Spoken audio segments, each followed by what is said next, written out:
Bonjour à toutes. On est tellement heureuse de vous retrouver à nouveau pour ce 5e dimanche de Carême. Et comme vous pouvez le constater, on a retrouvé Marie qui est revenue parmi nous. Marie, bienvenue, on est contente de te revoir. Merci les filles, moi aussi je suis très contente de vous retrouver après ces quelques émissions absentes. Je suis très contente de toutes vous retrouver. Nous aussi. Et du coup, c'est un peu la multiplication des pains parce qu'on a gardé Lucie. Voilà, on n'avait pas de quoi nourrir tout le monde et finalement, on est plus qu'au départ. Et ça, c'est vraiment très chouette. Merci Lucie d'être restée avec nous. Merci. Merci à chacune aussi de votre fidélité, de votre enthousiasme et de votre foi que je crois grandissante. En tout cas, pour celles qui suivent le parcours, j'imagine que c'est parce que vous vivez des choses. Et donc, on peut remercier le Seigneur de tous les cadeaux qu'il vous a déjà donnés et qu'il va vous donner. Je m'adresse aussi particulièrement à celles qui nous rejoignent et qui regardent l'émission pour la première fois. Je ne sais pas si vous connaissez cet épisode de l'Évangile, c'est une parabole et le Seigneur dit que les ouvriers de la dernière heure auront le même salaire que ceux de la première heure. Ne soyez pas jalouses, celles qui sont là depuis le début, mais voilà, on a toutes droit au même cadeau, c'est la vie éternelle, c'est le paradis, c'est pour ça qu'on est là. Donc bienvenue, vraiment. Ce matin, ce soir, parce qu'on est ce soir en réalité, en fait, on a envie d'avoir le sourire, on a envie de garder la joie et pourtant, on a un thème qui est difficile à aborder, qui est le thème de la souffrance. Et dans l'évangile de Saint Jean, on va parler de ce fameux grain de blé qui tombe en terre. Si tu ne meurs pas, tu ne porteras pas de fruits. Et là, on est un peu plombé. Et en fait, nous, on croit, et tous les croyants, les chrétiens, pensent que derrière cette phrase, derrière cet évangile, il y a un grand cadeau, il y a un grand mystère, et qu'il y a en fait un trésor caché derrière la souffrance. J'emploie des mots forts, volontairement, et des mots qui peuvent vous heurter. Peut-être certaines d'entre vous sont atteintes d'une maladie incurable ou d'un handicap très lourd, ont perdu un enfant très cher, ont vraiment des souffrances ou une séparation très douloureuse. Et donc, elles ne peuvent pas entendre ce que je viens de dire. Donc, je veux vraiment leur demander pardon déjà pour les blesser, mais je veux quand même maintenir ce message parce que c'est notre espérance chrétienne et c'est de cela dont on va parler en essayant d'être le plus délicat possible. Voilà. Donc, on va vous partager un peu les unes et les autres des petits exemples de ce qu'on croit être beau dans la souffrance, en essayant de vous garder avec nous dans la paix. Voilà.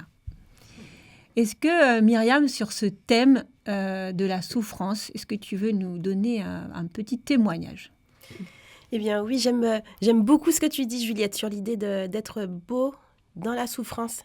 Et particulièrement en ce moment, pour moi, ça résonne dans le sens où mon papa est très malade en ce moment. Et c'est sûr que voir quelqu'un qu'on aime souffrir, c'est quelque chose qui je pense, qui fait mal au plus profond de nos tripes, cette impuissance, cette impression qu'on ne peut pas l'aider, on ne peut pas porter pour lui cette souffrance. Mais ce qui est dingue, c'est que mon papa, dans son espérance chrétienne, il a cette façon de nous remonter le moral à mes sœurs et moi à chaque fois qu'on l'appelle. C'est lui qui nous remonte le moral parce que lui, il a son espérance. Il me dit, moi, bientôt, je vais plus souffrir. Moi, c'est ce que je me dis. Et surtout, moi aussi, ce qui me touche, c'est de voir ce que sa souffrance produit chez nous. Ça produit la vie, en fait. Ça produit... on se rend compte de tout ce qu'il nous a laissé. Mon père est un farceur. Il ne sait pas répondre à une question par oui ou non. Papa, qu'est-ce que tu veux manger aujourd'hui ? Est-ce qu'on demande à quelqu'un ce qu'il veut manger aujourd'hui ? Non. En fait, il a toujours beaucoup d'humour. Et puis, de constater ce qu'il nous a laissé, de voir un peu... Combien nous, on grandit au travers de cette souffrance par laquelle on le voit passer, eh bien, ouais, je commence à comprendre, du haut de mes 40 ans, ce côté positif que peut créer une situation de douleur, de souffrance.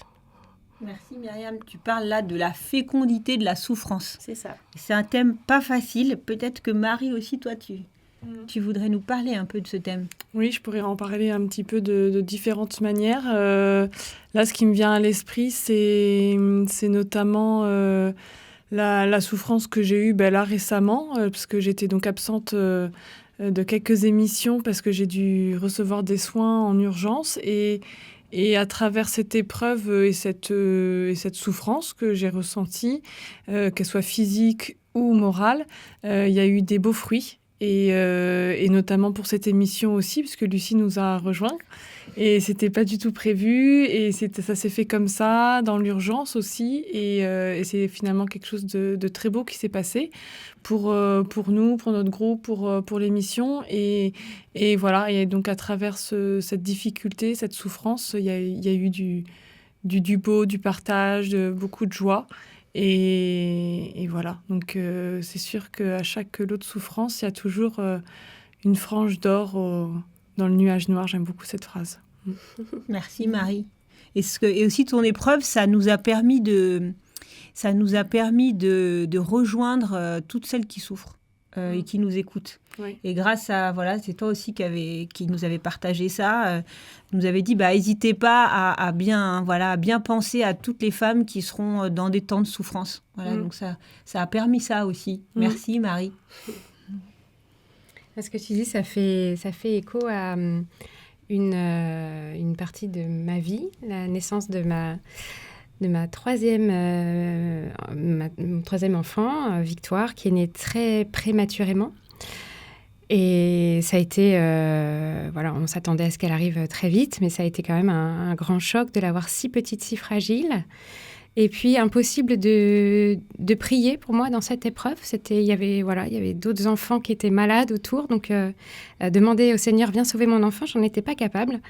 À part lui dire, viens tous les sauver, mais voilà. Et là, il y a une amie ici qui a organisé une chaîne de prière incroyable. Et donc, on a été portés par cette prière pendant tous les mois d'hospitalisation de notre petite fille et puis même après. On a fait une grande fête à l'occasion de son baptême, pour se réjouir de la vie, mais aussi de cet élan de foi qui s'était soulevé autour de nous. On a même eu une congrégation en Amérique du Sud qui priait pour nous. Enfin, c'était assez fou. Et je vous parlais de mon chemin de conversion au tout début des émissions. Et voilà, c'était une belle marche aussi sur mon chemin de conversion. Merci Léo. Et pour ma part, je peux témoigner d'un événement qui a été très fort dans ma vie avec mon mari, puisqu'on a adopté un petit garçon. Et en fait, le jour où on est allé le chercher, on a eu tout d'un coup, on n'avait pas réalisé pendant toutes les démarches d'avant, pendant l'agrément, etc., on n'avait pas du tout réalisé que cet enfant qui nous donnerait de la joie, aurait été abandonné par ses parents. Et donc, quand on est arrivé à la pouponnière, on a eu un peu un choc et on a eu de la colère contre ses parents en se disant « Mais comment on peut abandonner son enfant ?» Il s'avère que notre petit garçon est trisomique 21. Et donc, ses parents, en fait, n'ont pas pu assumer, se sont pas sentis les épaules d'assumer ce handicap. Et on a compris avec le temps, et grâce aussi à le passage dans la Bible de Moïse sauvé des eaux, on a compris qu'en fait ses parents lui avaient fait un très beau cadeau d'amour en l'abandonnant parce qu'ils ne s'étaient pas sentis capables, et ils ont décidé de couper les liens complètement avec lui en donnant les droits parentaux en fait. Ils auraient pu faire un autre choix qui était celui de le placer et puis du coup de moins culpabiliser, de continuer à le voir. Et ils ont fait le choix que cet enfant, il ait une famille pour la vie. Et donc, ils ont choisi la souffrance et l'arrachement pour cette maman et ce papa qui attendaient cet enfant comme le Messie, puisqu'ils ont attendu cet enfant, ils ont découvert son handicap à la naissance. Et donc, en fait, on a réalisé, au bout de 2-3 jours, après notre colère, qu'en fait, ils avaient fait un cadeau d'amour énorme. Ils avaient accepté de mourir à eux-mêmes, parce que je pense que c'était vraiment très douloureux. Ils l'ont dit d'ailleurs dans des écrits, pour que cet enfant ait la chance d'avoir des parents pour la vie et ne soit pas ballotté de famille d'accueil en famille d'accueil. Voilà. Et donc, ça, c'est voilà, c'est un exemple aussi de ce grain de blé qui tombe en terre. Donc voilà, merci à toutes ces personnes anonymes qui parfois font des choix pour les autres et qui y laissent une partie de leur tripe, de leur chair. Voilà. Donc c'est effectivement un sujet un peu lourd qu'on aborde aujourd'hui et on va continuer à rentrer dans ce sujet grâce à la parole de Dieu qui va nous ouvrir un petit peu des horizons nouvelles. Et maintenant, pour avancer dans ce sujet, nous allons écouter la parole de Dieu.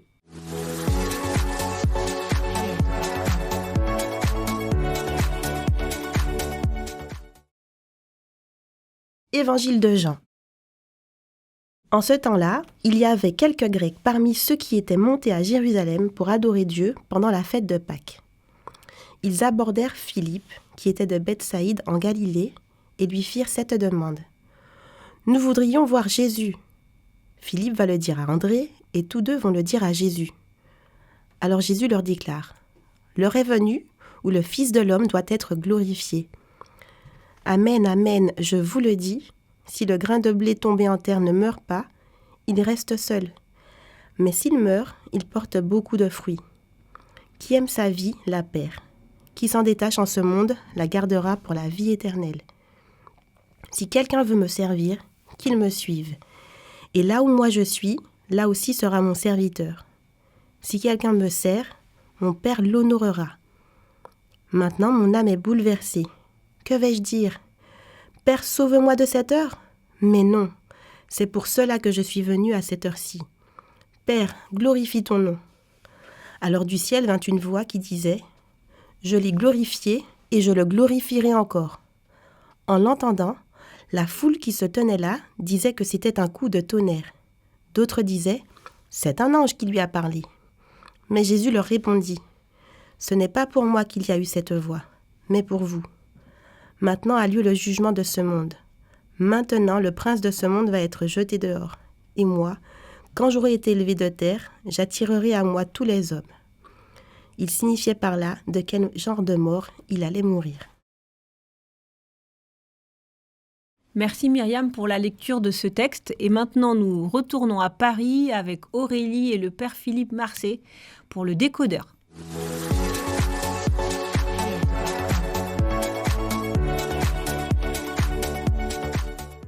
Merci les filles et bonsoir à toutes et bonsoir Père Philippe.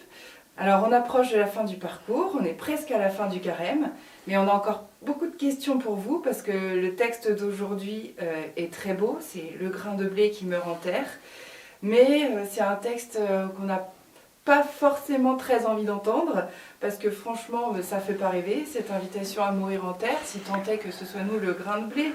Mais bon, ça a été Jésus avant nous. Mais on a l'impression qu'il nous dit, puis il emploie une image un peu jolie pour ne pas trop nous secouer, mais ça semble quand même être une invitation à la souffrance.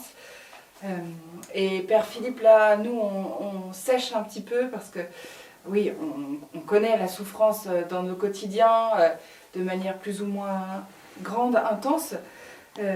Mais honnêtement, là, c'est chaud parce qu'on a quand même l'impression que Jésus nous invite à cette souffrance.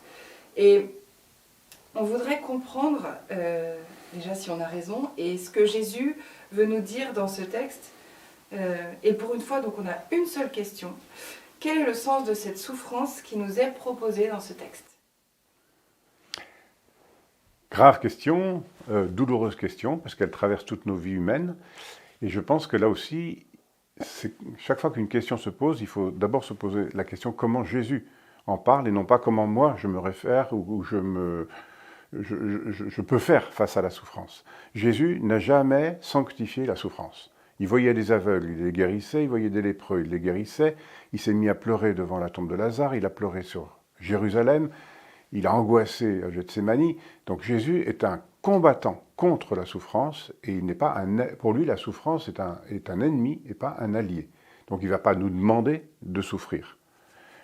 Mais lui, il a vécu une condition par rapport à la souffrance qu'il nous faut comprendre et il emploie plusieurs images dans les évangiles pour parler de lui dans le mystère de la mort et de la souffrance à lui et celle du monde.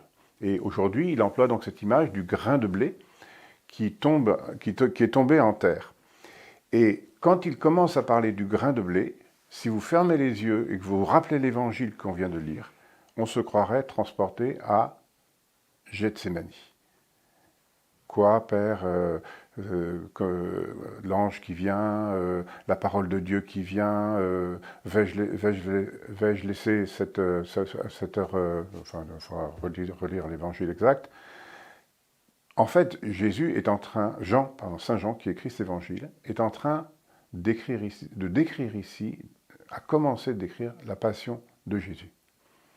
Et donc, on est transporté à Gethsémani, et Jésus nous dit qu'il est ce grain de blé qui va tomber en terre, qui va décontenancer les disciples et le monde, parce qu'il est fait pour vivre, il est fait pour donner la vie, il n'est pas fait pour mourir, Jésus. Eh bien, il va accepter d'entrer dans cette mort pour gagner un combat contre le prince de ce monde. Et donc, avec son Père, d'un commun accord avec lui, et par le don de l'Esprit qui leur est commun au Père et au Fils, Jésus a choisi de venir entrer dans notre condition humaine, pécheresse et mortelle, pour nous sauver de l'intérieur, parce que c'était la seule manière dont il pouvait nous sauver et de la mort et du péché. Et donc il donne sa vie.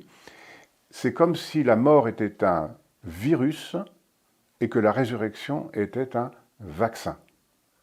Et Jésus vient inoculer dans notre vie mortelle, inoculer dans notre vie pécheresse, le vaccin de sa vie sainte et de sa vie éternelle. Et donc, c'est pour cela, donc, Jésus, toute sa vie, lutte contre la souffrance et il ne peut pas sanctifier la souffrance. Mais il va lui donner un sens. Je termine par ces quelques phrases.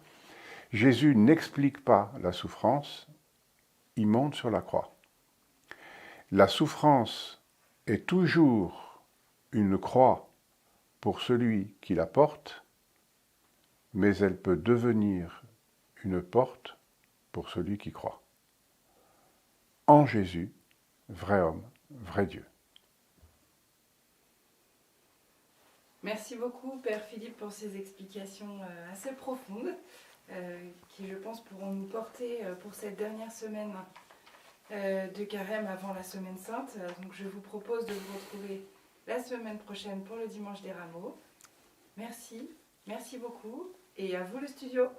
Merci Père Philippe, merci Aurélie pour cette compréhension éclairée de l'Évangile de ce dimanche. Nous allons poursuivre par un temps de partage sur cet Évangile.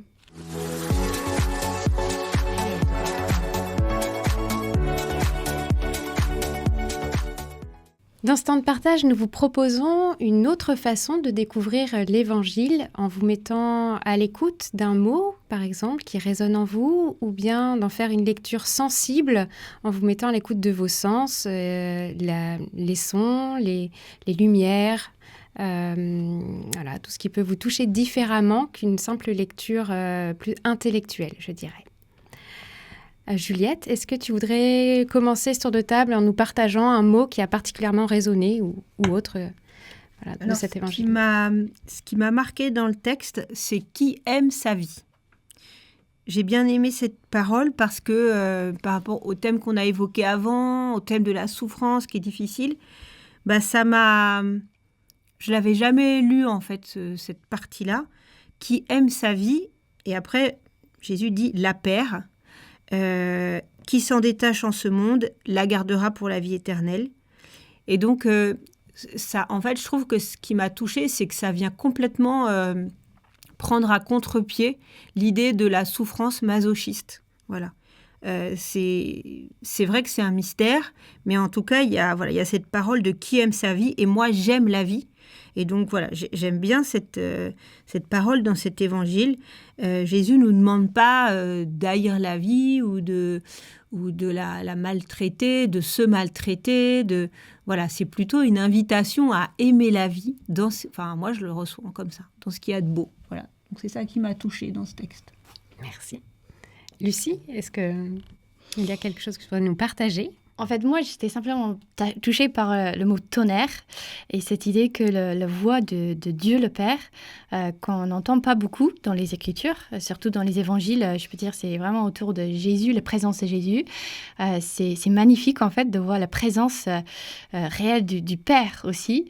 Et le fait que quand il a parlé, c'était certaines personnes, ils ont entendu le tonnerre. Simplement, ça m'a donné un peu le chair aux poules, comme dans un orage, et la puissance naturelle, comme un enfant qui écoute un orage, en fait. Merci, Lucie. Est-ce que Myriam, ça t'évoque aussi des choses différentes, cet évangile ? Eh bien oui, un peu différent, mais qui rejoint notre thème. Moi, sont les mots « là aussi » qui m'ont touchée, où Jésus fait le parallèle que là où est mon serviteur, là aussi il se trouve. Alors moi, je trouve ça super encourageant de me dire que dans ma souffrance, quelle que soit la souffrance par laquelle je passe, par laquelle vous autres qui êtes derrière vos écrans passés, eh bien le Seigneur aussi est là. Il ne va pas forcément nous épargner ces temps de souffrance, mais il est avec nous au travers des moments difficiles qu'on peut vivre, et je trouve ça hyper encourageant. Merci Myriam. Marie, je te laisse poursuivre. Et moi, ce qui m'a touchée cette fois-ci, c'était l'image du grain de blé qui tombe dans la terre. Et alors peut-être parce que mon mari est en train de semer aujourd'hui, là, en ce moment. Et en fait, je me dis, le grain qui tombe dans la terre, on ne sait pas s'il portera du fruit, on espère. Mais avant qu'il porte du fruit, il se passe quand même un certain temps. Et ça se fait en fait dans le silence, ça se fait dans l'oubli. Mon mari, il sème et puis il s'en va. Et quand il revient, ça a semé ou pas, enfin ça a levé ou pas. Et il y a ce côté de silence et d'oubli qui me parle. Parce que quand on souffre, quand on meurt, voilà, ça se fait pas en grande pompe, ça se fait pas dans le bruit. Et souvent, on ne voit que ça, on ne voit que le silence, on ne voit que la souffrance et on ne sait pas ce qu'il y aura derrière. Et voilà, c'est ça qui me touche. Merci Marie. En ce qui me concerne, moi j'ai retenu « Maintenant mon âme est bouleversée ». Jésus qui témoigne de sa faiblesse, du fait qu'il est touché, qu'il hésite à renoncer, ou en tout cas à demander au Père céleste de lui épargner ce qui va suivre. Je trouve cette humanité de Jésus qui se manifeste à travers cette parole aussi très touchante. On a pu voir, c'est un évangile très riche qui a parlé à chacune de nous assez différemment. Juliette, qu'est-ce que tu as envie de garder de ce temps de partage ? J'aime bien la notion de temps qu'a partagée Marie, cette notion de temps entre la souffrance et le fruit, en fait, entre la mort du grain de blé et le fruit. Je crois qu'elle peut nous aider. Voilà, quand on est dans l'épreuve, en tout cas, moi, elle me parle parce que je suis très impatiente, donc c'est vrai que quand je souffre, je veux que ce soit tout de suite terminé, je veux tout de suite voir les résultats des choses, etc. Et je trouve que le temps de Dieu, le temps de floraison, je cherche le mot pour fructification, mais c'est pas le terme, des arbres qui portent leurs fruits, là, le moment où ça vient. De la moisson, en fait, de la récolte, il est en décalé par rapport au moment où on sème. Voilà, j'aime bien ça. Je vais le garder pour le méditer. Merci Juliette. Lucie, je te laisse poursuivre. Pour moi, de méditer, en fait, cette écriture à la lumière de notre thème de départ, de fécondité de nos souffrances. En fait, ça peut être un peu bizarre à dire, la fécondité dans nos souffrances, parce que la fécondité, c'est quelque chose lié à la vie, et les souffrances liées à la mort, qui est normalement les deux choses à poser. Mais en fait, c'est que si on voit la mort comme la fin, en fait, et pas comme un transition ou une transformation. Et du coup, avec cette lumière, je vais plutôt regarder la souffrance comme un lieu de transformation, en fait. Merci. Myriam, je te vois hocher de la tête. C'est super intéressant ce que tu disais. Moi, c'est ce que disait Marie aussi, cette idée de silence quand il y a de la souffrance, cette idée de ce sentiment qu'il ne se passe rien. Mais moi, c'est ce que je veux retenir. C'est ce sur quoi je veux méditer, de me dire que c'est pas parce qu'on ne voit pas les choses avancer, c'est pas parce qu'on ne voit pas d'amélioration ou qu'on est au milieu de sa souffrance que le Seigneur nous a oubliés. Il y a un silence, mais le Seigneur, lui, ne nous a pas oubliés. Il n'est pas silencieux, pas inactif en tout cas. Moi, ce que ça me fait penser, c'est quand je vous entends, ça me faisait penser aussi au sacrement des malades que j'ai reçu il y a quelques mois. Et il y a une phrase qui dit que le Seigneur se déploie sa force dans ta faiblesse. Et c'est une très belle parole où justement qui rejoint cette image du grain de blé qui est faible, qui n'est qu'un grain. Et c'est par la puissance de vie, par le Dieu créateur aussi qui se rend présent, qu'il y a cette force de vie qui surgit. Et dans la souffrance, il y a vraiment ça, la force du Seigneur qui peut se déployer dans notre faiblesse si on laisse le Seigneur passer et si on le laisse venir dans cette faiblesse aussi. Oui. Moi, j'ai été très marquée, oui, parce que tu as dit, Marie, sur le temps. Effectivement, le décalage, et ce que vous souleviez aussi, ce décalage qu'il y a entre le temps de la souffrance et le temps du fruit. Voilà, être patient, et effectivement, le temps aussi aide à penser les blessures et à en voir les fruits avec l'aide de Dieu. Donc, je vais aussi garder ça. Je voudrais rajouter un témoignage qui n'est pas le mien, mais d'une personne que j'ai rencontrée dans un pèlerinage qui a perdu son petit bébé à 6 mois il y a 25 ans. Et elle a pu dire, elle a dit, ça a été une source de grâce. Et elle le disait, le regard clair, elle n'avait pas les yeux embrumés quand elle disait ça. Et elle dit, je n'aurais pas pu dire ça il y a 10 ans, mais 25 ans après, elle a pu dire cette parole très forte. Voilà. Donc je trouve son témoignage me paraît être une grande source d'espérance. Voilà. Merci Juliette. Au-delà des fruits que l'on vient de vous partager, on a aussi préparé quelques pistes de réflexion à garder dans notre cœur pour la semaine à venir.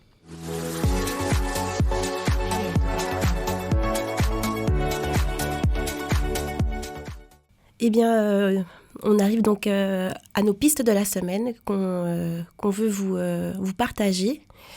Alors, la première piste que l'on veut vous proposer, c'est celle qui concerne le début de ce passage que nous avons lu en début d'émission, où on voit une espèce de chaîne de personnes qui s'enchaînent avant que ces personnes non juives soient amenées à Jésus. Et parfois, on a parfois besoin de personnes qui vont nous amener plus loin dans notre relation avec Jésus, ou parfois ce sont nous qui serons les ambassadrices de Jésus auprès de d'autres personnes. La deuxième piste qu'on veut vous proposer, c'est cette idée dont on a parlé un peu au travers de nos divers témoignages, de la fécondité de la souffrance, de l'idée que ce grain de blé, il ne pouvait porter de fruits que s'il mourait. Et parfois, on ne mesure pas tout à fait les fruits que vont produire les souffrances par lesquelles on passe. Mais pourtant, les fruits seront bien là, même s'ils ne seront visibles que bien plus tard. Et la troisième piste que nous voulons vous proposer, c'est que parfois, on a envie de reculer devant la souffrance. Comme le disait Juliette, parfois on peut être impatiente. On veut que ça se termine vite, avoir une solution, une résolution de notre problème, de notre souci rapidement. Eh bien, cela dit, on sait qu'on peut tenir bon en gardant la parole. On peut tenir bon dans ces moments difficiles en se rappelant de la résurrection à laquelle on est appelé. Et maintenant, je vais passer à nouveau la parole à Éléonore pour les petits gestes de la semaine qu'elle va vous partager.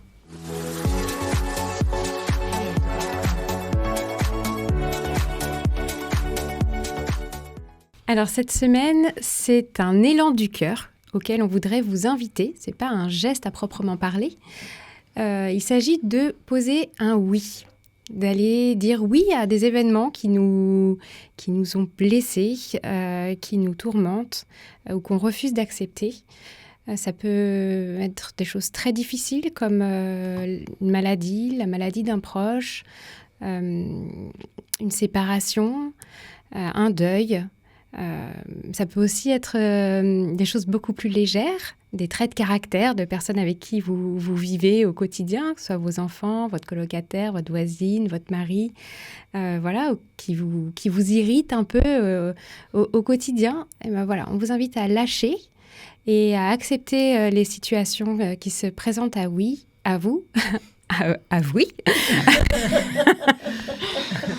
qui se présentent à vous en acceptant, en posant un vrai oui avec l'aide de Dieu. L'émission arrive à sa fin. On vous remercie pour votre fidélité. On vous invite à nous retrouver sur notre site internet carêmeenfemme.com. Vous pouvez également nous suivre sur les réseaux sociaux. Je passe la parole à Marie pour un temps de prière afin de conclure cette émission. Oui, je vous propose un petit temps, comme d'habitude, pour terminer en prière. On vous donne rendez-vous jeudi pour notre partage en visio. Voilà, n'hésitez pas à nous rejoindre, même si c'est la première fois que vous pouvez ou que vous avez envie d'essayer, c'est toujours possible. Il suffit de vous inscrire et vous recevrez le lien pour rejoindre la visio jeudi soir. Du coup, je vous propose qu'on se tourne vers le Seigneur pour terminer ce temps ensemble. Seigneur Jésus, nous voulons prendre un moment pour nous tourner vers toi. Physiquement, déjà, je m'écarte du bruit ou de mon agitation. Et intérieurement, je veux t'ouvrir la porte de mon cœur pour vivre un temps d'intimité avec toi. Seigneur Jésus, le grain de blé doit mourir pour porter du fruit. Et pourtant, qu'il est difficile de mourir à soi-même. Seigneur, je t'offre toutes mes difficultés, mes contradictions, mes souffrances, mes tiraillements, petits ou grandes, physiques, psychologiques, relationnels, spirituels. Aide-moi à poser concrètement un oui à une situation difficile, un événement, une personne que j'ai du mal à aimer ou à pardonner. Je t'offre cette semaine et tout ce que je vais vivre, je veux le vivre avec toi. Accompagne-moi sur mon chemin vers Pâques, vers cette joie de la résurrection, mais qui passe avant par la mort. Viens m'accompagner sur ce chemin que tu m'invites à suivre à ta suite. Amen.